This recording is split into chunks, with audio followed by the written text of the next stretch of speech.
안녕하세요. 새롭게 하소서의 임동진입니다. 안녕하세요. 고은아입니다. 얼마 전에 어느 노 목사님께서 이런 말씀을 하시더군요. 오늘날 교회는 많은데 교회에 예수님이 안 보이고 사람만 보이네요. 네. 많은 생각을 하게 했습니다.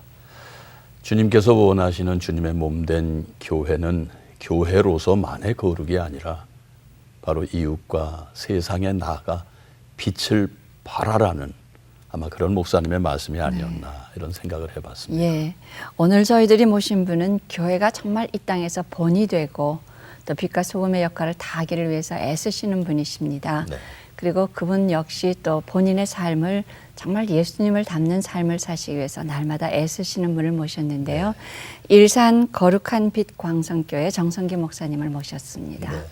안녕하세요. 어서 오세요, 목사님. 반갑습니다. 네. 예. 근데 아까 보니까요, 그 문화 강좌가 150여 개였었다고 말씀을 드리고 지금은 아마 그 지역에서 더 많은 사람들이 오고 계시는 것 같은데요. 어떻게 이렇게 문화 강좌에 열심을 하시고 이렇게 많은 강좌를 개설하실 수가 있었습니까? 문화 강좌뿐만 아니고요. 그 출발부터 사회 선교와 개인 구원과 사회 선교의 두 날개를 함께 펼치는 것을 목회의 본질이다 그렇게 생각하고 추구해서 여러 가지 사회 선교를 한 것 중에 일환이 문화 강좌인데, 문화 강좌가 한국 교회 중에 가장 큰 강좌가 됐기 때문에 그것이 소문이 난 거지, 다른 사역도 많이 하죠. 노인 복지회관도 하고 있고, 노인 요양원도 하고 있고, 학교도 하고, 유치원, 초등학교, 내년부터 중학교도 개원합니다. 아, 그래요? 네. 대안학교죠. 예. 예, 그런 여러 가지 교회 사역을 안에다가 합니다. 하는 겁니까? 아니, 교회 대안학교를? 앞에 학교를 1,500평을 지었습니다. 네. 그러시군요. 예. 예, 우리 저 거룩한 빛 광성교회 그 세월이 뭐 그렇게 길지 않아요. 그런데 아까 방송 앞머리에도 말씀을 하셨습니다만은 엄청난 교인들이 모였는데 그것도 뭐 일일이 무슨 뭐 이 전도의 작전을 피신 것도 아니고 그냥 소문으로 사람들이 모였다고 하는데 그 소문으로만이 어떤 비결로 세우신 건가요? 아니면은 뭐 특별한 또 다른 생각이 있으셔서 그렇게 하셨는지 좀 말씀을 주시죠. 그 제가 본래 민중신학을 했기 때문에 아, 그러셨습니까? 저희들이 그 스터디 할 때에 창조적 소수, 그루터기의 사상, 남은 자의 사상 이런 것을 젊은 시절에 이렇게 마음에 새겼기 때문에 그 총동원 전도 이런 건 군사 작전 용어 같아서 안 쓴다. 그리고 전도를 해도 나도 한 사람, 너도 한 사람, 우리 모두 한 사람 전도합시다. 이렇게 구호를 하지 뭐 숫자를 몇 명 하자는 걸 정해본 적이 없습니다. 전도 행사를 1년에 한 차례 하지요. 하지만 숫자를 목표로 했던 적도 없고 한 번도 교회 성장을 위한 프로그램을 해본 적은 없습니다. 네. 그런데 지금까지 12년에 한 2만여 명 등록했고요. 네. 그동안 실제적으로 교인 숫자가 저희는 허수 이런 것을 일치 안 하기로 해서 그대로 공개를 합니다. 그래서 지금 현재 재적 교인 한 10,000명, 네. 그리고 출석 교인 7,500명 네. 그렇게 되는 교회가 되었습니다. 그럼 재적 교인이나 재적 교인을 한 번씩 정리를 하십니까? 매월 교적 정리를 합니다. 매월이요. 네. 이름을 전체가 제 앞에 옵니다. 실제로 있는 교인들의 이름이 만큼 되죠. 그럼 이제 보통의 생각에는요, 그 재적이 2만이었는데 매월 하시다 보면 이제 재적 10,000명, 출석 7,000 그러면 대개 왜 안 나오시는 분들에게 독촉하고 사람 보내고 그렇지 않습니까? 다시 뭐 찾기 운동. 근데 이게 실제적으로 목회를 하다 보면 구체적인 이 사회 동향을 알게 되는데, 우리나라가 이사율이 제일 높았던 때가 29.8%입니다. 한 해에 이사하는 율이 10명 중에 3명이 이사를 하는 겁니다. 네. 이게 적어도 20%가 넘습니다. 적을 때도. 예. 그러니까 자연 감소율이, 이사로 인한 자연 감소율이 15% 됩니다. 거의 정확합니다. 그러니까 그것을 다 계산해 보면 12년 세월 가면서 2만 명이 1만 명 됩니다. 목사님 자연감소. 굉장히 과학적이시네요. 그러니까 수학적이고 예, 과학적이시고. 예. 그러니까 이런 것을 왜 전도를 해야 되고 예. 교회가 그 생존하기 위해서 10,000명이면 한 해에 1,500명이 줄어듭니다. 네. 그럼 최소한 2,000명 전도하지 않고는 유지도 유지가, 어렵습니다. 예. 그러니까 지금 작은 교회들이 붕괴되는 이유가 지역에 큰 교회가 있으면 작은 교회로 안 가거든요. 네. 그렇기 때문에 작은 교회는 3년이면 그 그 15% 감소율을 못 감소를 따르는군요. 따라가지 못하기 때문에 그렇죠. 도태됩니다. 감당하지 못하는 거지. 그래서 큰 교회들이 작은 교회 살리기 프로그램에 당연히 이게 해야 돼요. 헌신하지 않으면 건강한 한국 교회를 이룰 수가 없습니다. 네. 지금까지 저희들은 그 교회의 성도의 그 감소, 그다음에 증가 이런 것하고 이사율하고는 처음 들어보는. 그렇죠. 예. 근데 목사님은 그렇게 이제 말씀을 들으면 굉장히 목사님의 목회가 독특해 보이기도 하고 아까 또 민중신학을 하셨고 그루트기 남은 자에 대한 것 이렇게 말씀을 하셨는데 그러면 신앙생활은 언제부터 하신 겁니까? 저는 모태신앙인이고요. 예. 네. 모태신앙인의 특징이 모태거든요. 이것도 못하고 저것도 못하고. 아, 예, 많은 예. 분들이 이렇게 예. 말씀하시죠. 그런데 예. 저는 그 교회는 우리의 삶이었죠. 교회 제가 중3 때 장희중앙교회에 우리 어머니가 집을 팔아서 드리고 사찰로 들어갔습니다. 개척 때. 네. 그러니까 뭐 우리는 완전히 교회가 어려서부터 삶이었죠. 예, 예. 그러나 예수를 구주로 믿는 것은 그거와 또 별개죠. 예. 그렇죠. 그래서 예수는 우리에게 삶이었지만 구주로 고백한 신앙의 고백은 26살 때 하게 되었습니다. 그러면은 목사님 어려서부터 뭐 목회자의 꿈을 갖고 계셨던가요? 목회자는 언제부터 되신 우리가 생각을 어렸을 때는 목사님이 그 아주 후줄근한 직업이었죠. 거의 가방은 채권 장사 가방 같았고 예. 따라다니는 신방대원들은 구부정한 할머니들이셨고 예. 또 그리고 큰 교회 몇을 제외하고는 자녀들 등록금을 댈 수 없는 것이 목사님들의 시절이 생활이었죠. 그러셨죠. 예. 네. 그런데 저에게 고등학교쯤 되니까 신학하라고 목사 되라고 하는 권유가 집에서 있었는데 자, 어머니께서요? 네. 예. 근데 형도 그랬고 저는 막 혈기를 냈죠. 왜냐하면 그 후줄근한 걸 네. 제가 교회 사찰 아들이니까 예, 예. 교회 생활을 너무 잘 알지 않습니까? 근데 그걸 왜 제가 해야 되는가? 근데 형은 자신은 안 하는데 왜 형님 동생은? 목사 10살 위인 형님이 목사님이 계십니다. 아, 예. 8살 위인 누님도 여자 목사가 계시고요. 그렇습니까? 그러시니까 이제 동생한테 권유를 하셨네요. 예. 그래서 이제 저는 너무너무 그게 화가 나서 왜 그 후줄근한 걸 저한테 하라고 그러느냐. 예. 네. 그리고 저는 그 길이 전혀 저하고는 맞지 않는다고 생각했죠. 그러면 맞지 않으면 다른 길로 가셨습니까? 저는 공고 출신이고 환경관리 기사로 동아제약에서 공장 노동자 생활을 좀 했습니다. 예. 그때에 그 정치인이 되고 싶다, 정치가가 되고 싶다 하는 예. 꿈을 가지고 그 신민당에 입당하러 가는 날 네. YH 사건이 났어요. 예. 김경숙 양이 그 뛰어내리고 뛰어내린 사건. 마포에 있는 신민당사가 전부 경찰에 둘러싸인 예. 하필이면 제가 입당하러 가는 날 아하. 그런 일이 벌어졌습니다. 아니 정치의 꿈은 예. 어떻게 해서 가지게 되셨습니까? 어려서부터 정치가가 되고 싶은 꿈이 있었습니다. 그러셨어요. 그래서 이제 그런 도산안창호 선생님도 존경했고 네. 고등학교 2학년 때 도산안창호 전기를 읽으면서 나도 이렇게 깨끗하고 바른 정치인이 되겠다. 민족의 지도자가 되겠다. 그런 꿈은 있었습니다. 네.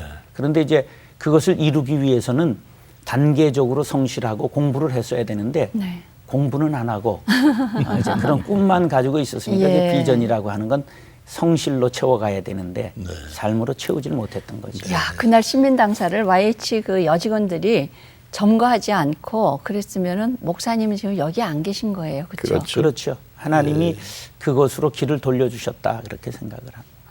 그런데 왜 그 꿈은 접으셨습니까? 그 정치의 꿈을. 이제 그러면서 5공화국 전두환 예. 대통령 그 정권이 들어서면서 이제 낙심하게 됐어요. 상실감을 갖게 되면서 심장병이 생겼는데 그것이 결국은 소맥증 한 1분에 한 50번 맥이 늦게 뛰는 거죠. 예. 그리고 협심증 그것이 오면서 제가 공부는 안 했어도 그 반장, 회장 이런 건 출창해 왔는데 그러셨어요.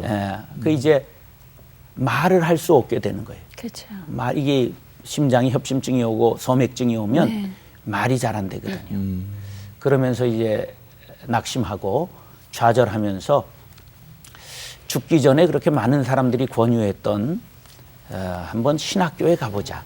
네. 그런 마음을 품고 몰래 지원해서 야간 신학교를 직장 다니고 있었으니까 네. 야간 신학교를 서울 장로의 신학교를 들어갔습니다. 네. 이제 그렇게 들어가니까 이제 알리지 않을 수 없게 됐고 이제 그렇게 해서 신학에 입문하게 되었죠. 왜 어머니한테 어머니 그렇게 원하시던 신학인지 하겠습니다. 그렇게 선뜻 알려지지가 않던가요? 제가 믿음이 없었으니까요.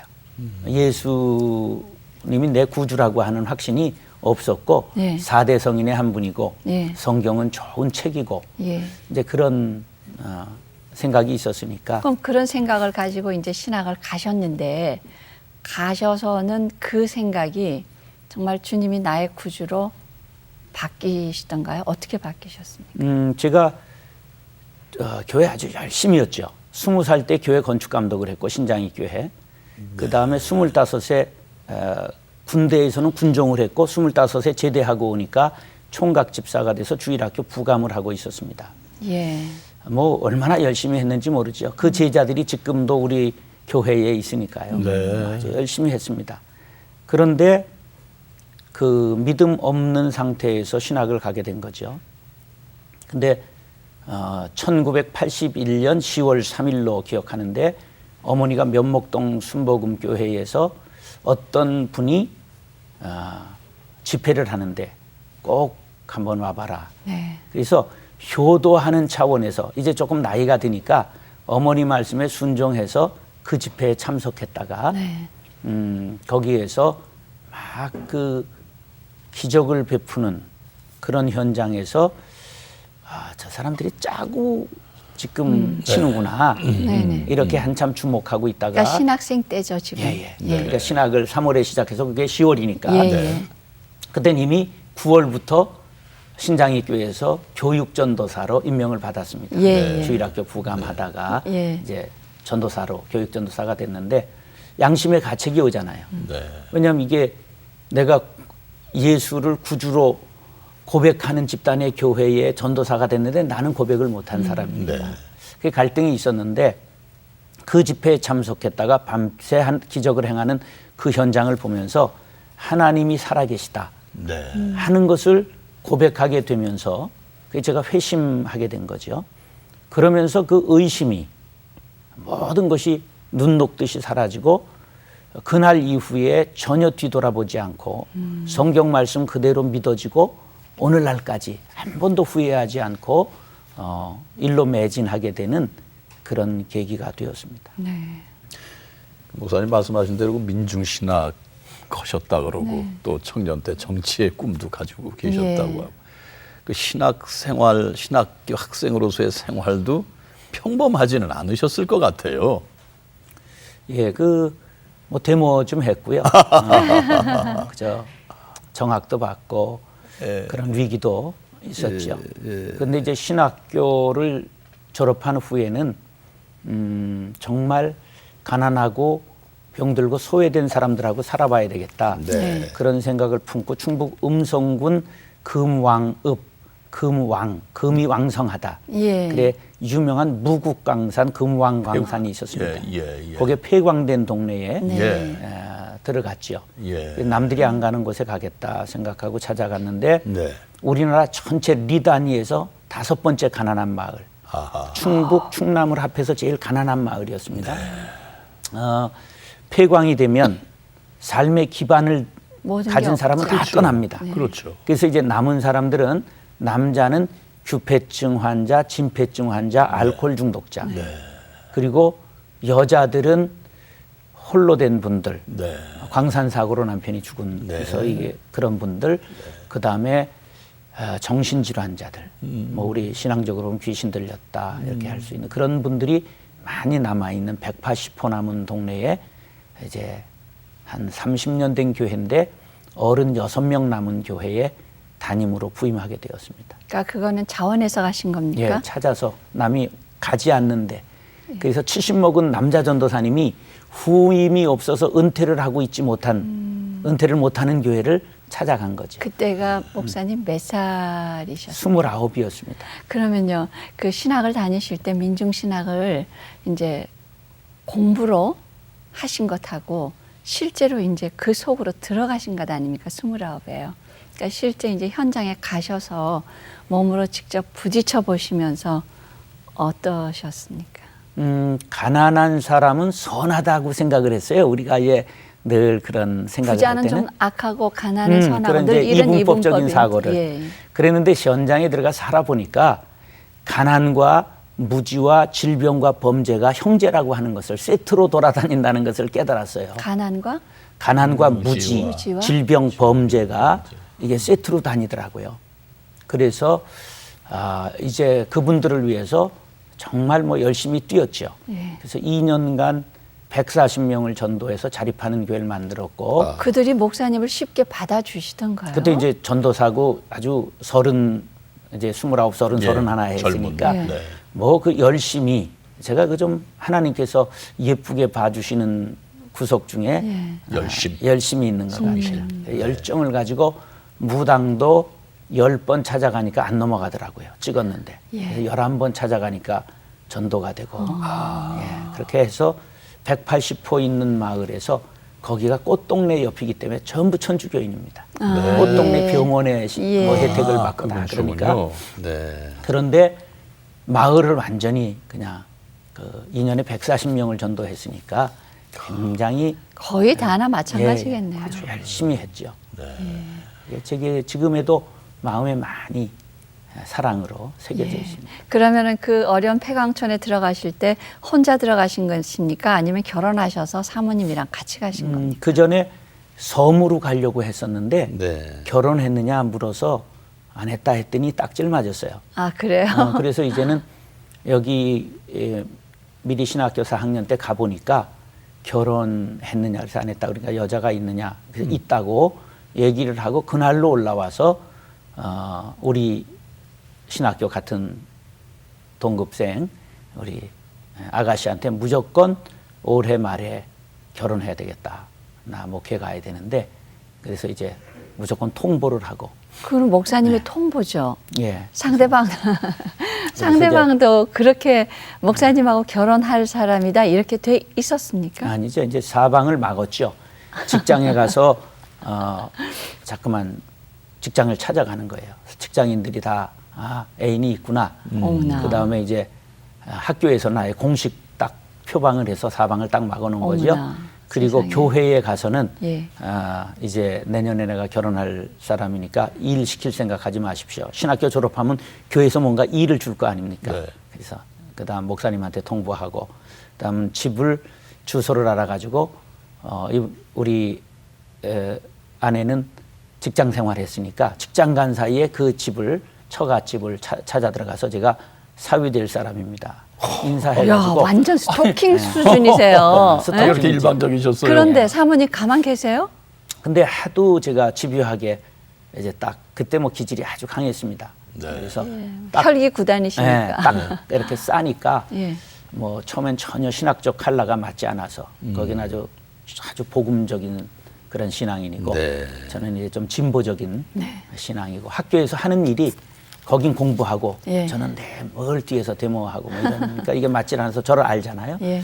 피했는데 결국 붙잡혔죠. 제가 워낙 강하니까 하나님이 그렇게 만나게 하셨다 그렇게 생각합니다. 그러고 보면 사모님 마음고생 좀 하셨겠어요. 글쎄 말이에요. 그 지금은 사모님하고 일치하십니까? 예, 처음에는 20년간 싸웠고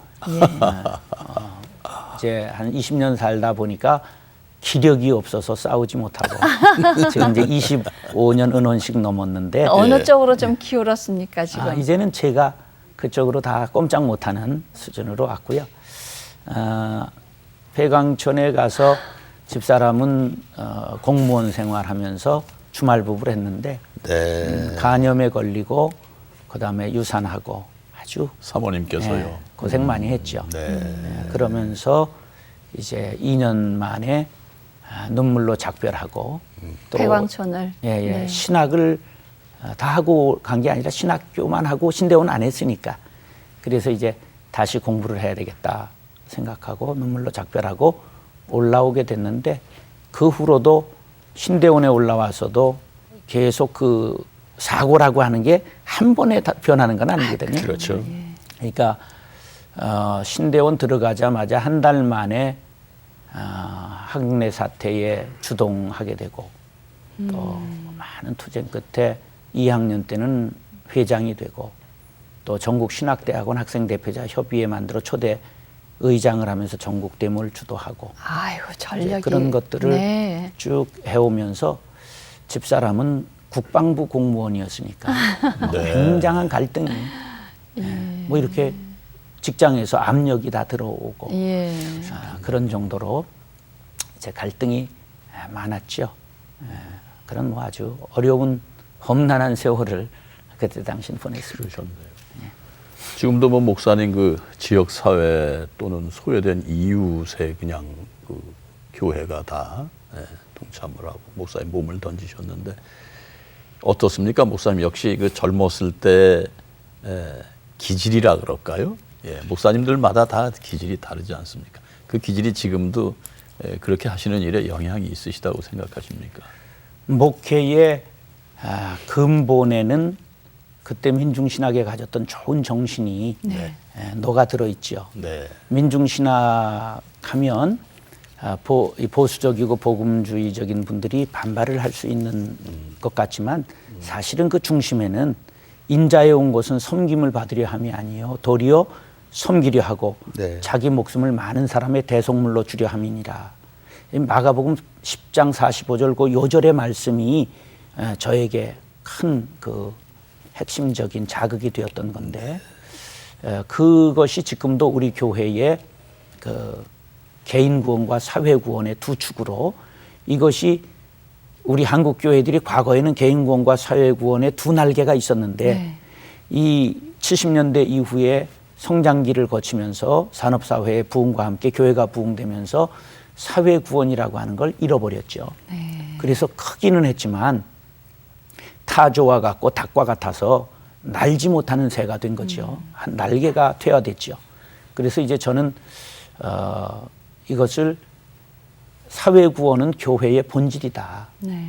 예수님도 그러셨고 초대 예루살렘 교회도 그랬고 한국의 초대 교회도 사회 선교가 언제나 있었죠. 학교, 병원, 고아원, 이 사회 개혁 운동 이런 것들이 자연히 복음이 전해지는 곳에 있었던 거죠. 그래서 그것을 처음부터 표방하고 목회를 시작한 거죠. 그 누구든지 목회를 하다 보면 다 그렇는지 모르겠습니다만 일반적으로 큰 목회에 대한 욕심이 다 있으시지 않을까.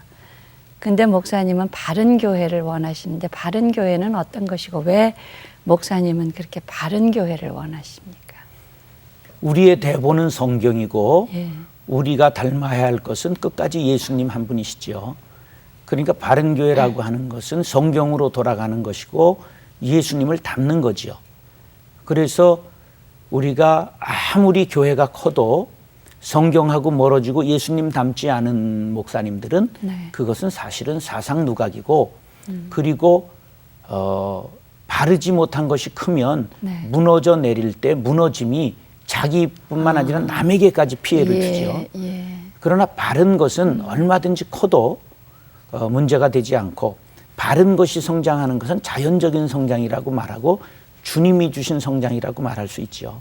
그래서 인위적인 성장 프로그램도 중요하지만 더 중요한 것은 바르기 때문에 하나님께서 원하시는 건 금그릇, 은그릇이 아니라 깨끗한 그릇을 원하시는 거죠. 그 바르다고 하는 의미는 깨끗한 것, 거룩한 것, 구별된 것, 순수한 것, 그런 것을. 그럼 말합니다. 목사님 교회는 다른 교회하고 어떤 것들이 구별되세요? 교회가 하나님이 계시기 때문에 거룩한 거고 예. 다 교회의 거룩성은 동일하죠.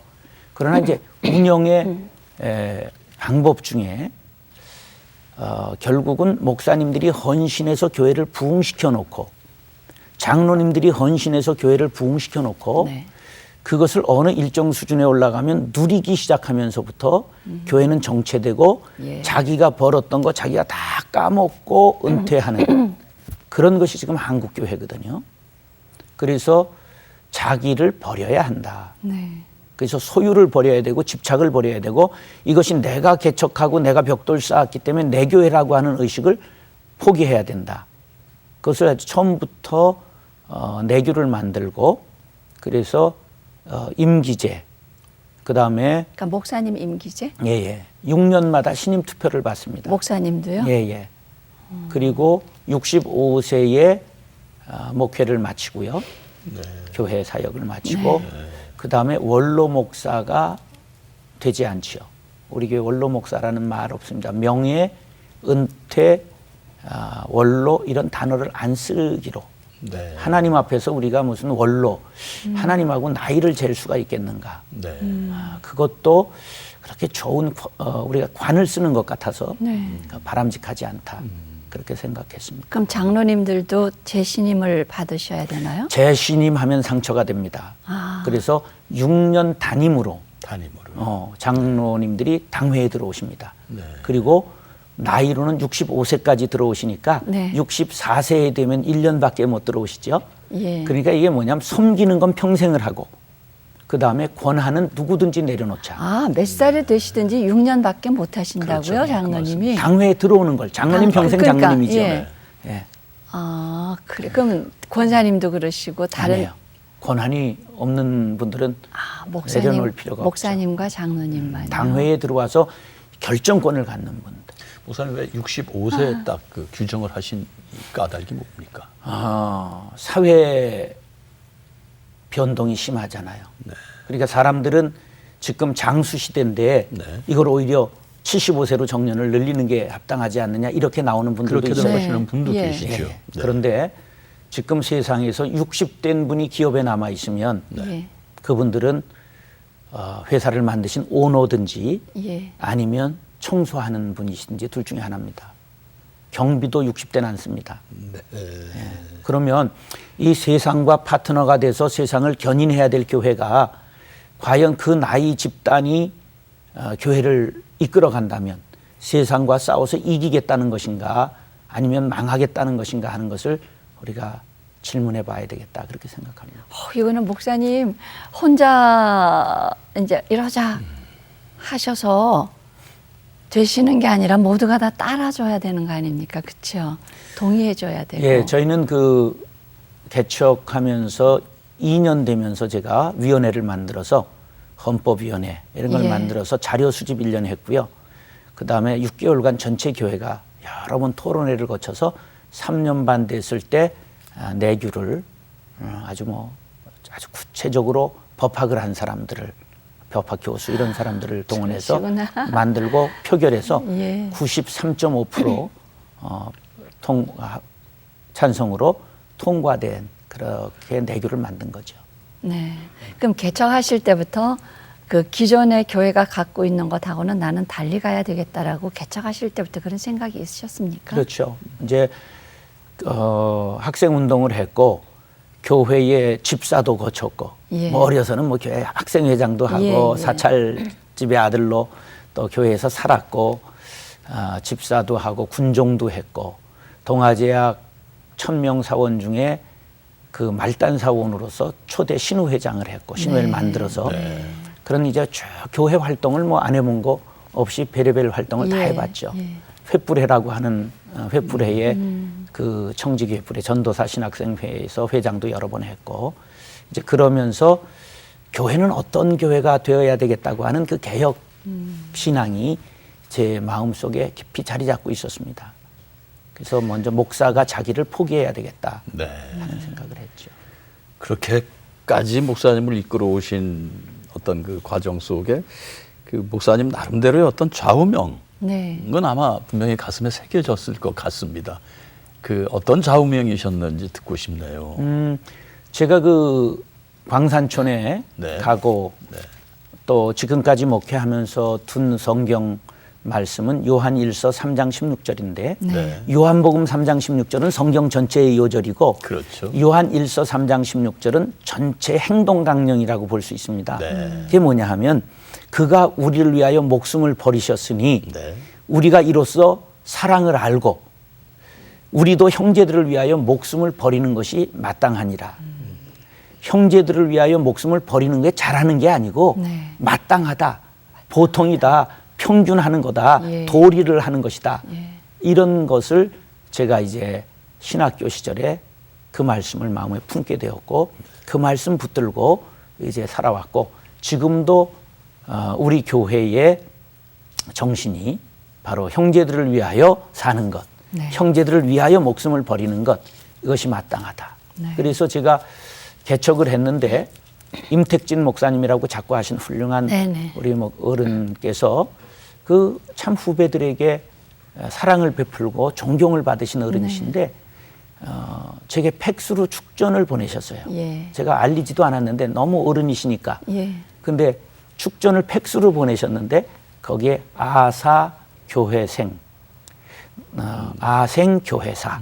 내가 죽으면 교회가 살고 내가 살면 교회가 죽는다. 그래서 제가 품어왔던 요한일서 3장 16절 말씀과 이게 맥이 닿아서 하나님 감사합니다. 임택진 목사님을 통해서 제게 목회운을 주셨습니다. 그렇게 생각하고 아사 내가 죽으면 교회가 산다.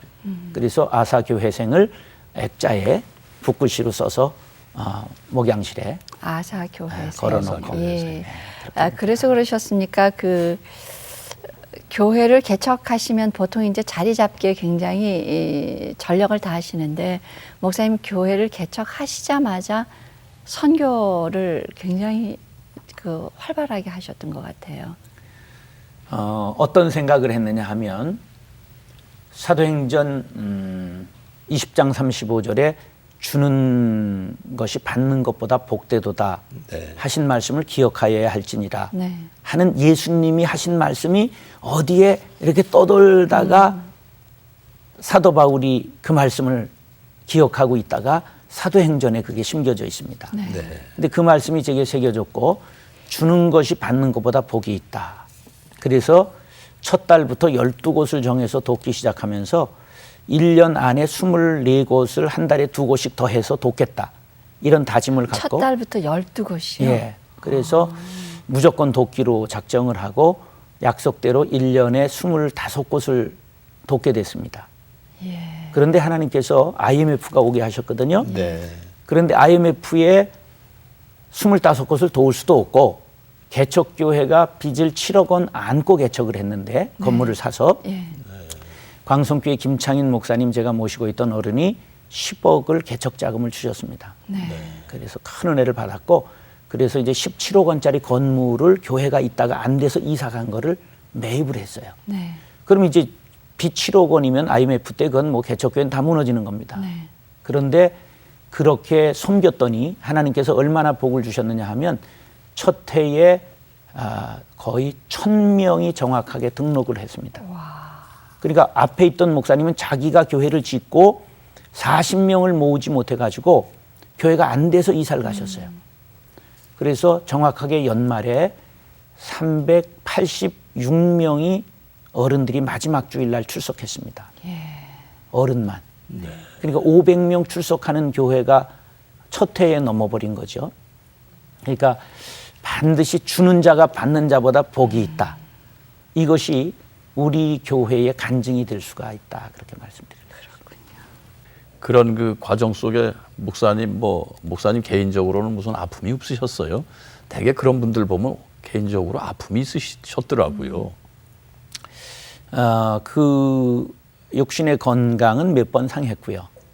건강이요. 예, 네. 육신의 건강은 새벽 3시 50분에 일어나서 밤 11시에 제가 이제 세콤을 하고 네. 이제 시건 장치를 하고 네. 퇴근을 하면 그것이 이제 1년 반 계속되니까 몸에 43살에 개척했는데 45쯤 되니까 데미지가 오더라고요.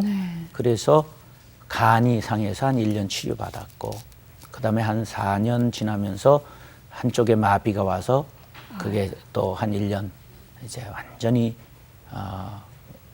식이요법으로 이제 그 교인들이 잘 몰랐습니다. 추석 때 왔는데 이쪽에 살짝 마비가 왔는데 피를 다 이렇게 사열하고 네. 이제 그때부터 완전히 채소 또 녹즙 뭐 이렇게 식이요법을 많이 하면서 이제 그게 한 몇 년 가면서 회복이 됐고 그 후에 이제 최근에는 한번 암 판정을 받아서 아이고 무슨 암을요? 대장암으로 용종이 이제 3개 발견되고 예, 예.